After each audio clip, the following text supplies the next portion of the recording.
भारत का संविधान केवल एक कानूनी दस्तावेज नहीं बल्कि करोड़ों सपनों, संघर्षों, मूल्यों की जीवंत अभिव्यक्ति है। और इस महान रचना में बिहार की धरती का योगदान स्वर्ण अक्षरों में दर्ज है। जब संविधान निर्माण की बात होती है तो सबसे पहले जिस नाम का स्मरण होता है वे हैं डॉक्टर राजेंद्र प्रसाद। स्वतंत्र भारत के प्रथम राष्ट्रपति, संविधान सभा के अध्यक्ष और सादगी, विद्वता व नैतिकता के प्रतीक डॉक्टर राजेंद्र प्रसाद ने संविधान सभा की कार्यवाही को संयम, समन्वय और लोकतांत्रिक मूल्यों के साथ आगे बढ़ाया।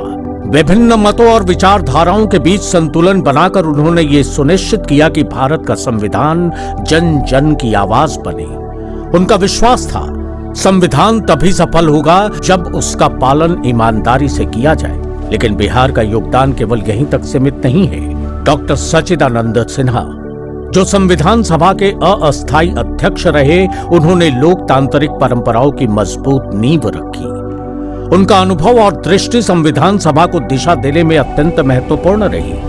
अनुग्रह नारायण सिन्हा, जिन्होंने सामाजिक न्याय और प्रशासनिक सुधारों पर गंभीर विचार रखे, संविधान में समानता और न्याय के मूल सिद्धांतों को मजबूत करने में सहायक बने।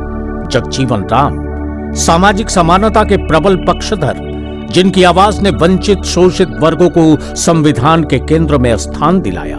और जयप्रकाश नारायण, भले ही वे संविधान सभा के सदस्य न रहे हों, लेकिन उनके विचार लोकतंत्र, नैतिक राजनीति और जनशक्ति संविधान की आत्मा में सदैव जीवित रहे। इन सभी महान विभूतियों ने मिलकर भारत को ऐसा संविधान दिया जो न्याय, स्वतंत्रता, समानता और बंधुत्व पर आधारित है। आज जब हम भारत के संविधान पर गर्व करते हैं तो बिहार के निवासियों के लिए ये गर्व और भी विशेष है, क्योंकि ये धरती सिर्फ इतिहास की साक्षी नहीं बल्कि लोकतंत्र के निर्माता भी रही है। आइए संविधान के मूल्यों को समझें, अपनाएं और उस विरासत पर गर्व करें जो बिहार ने भारत को दी है, क्योंकि मजबूत संविधान मजबूत भारत की पहचान है।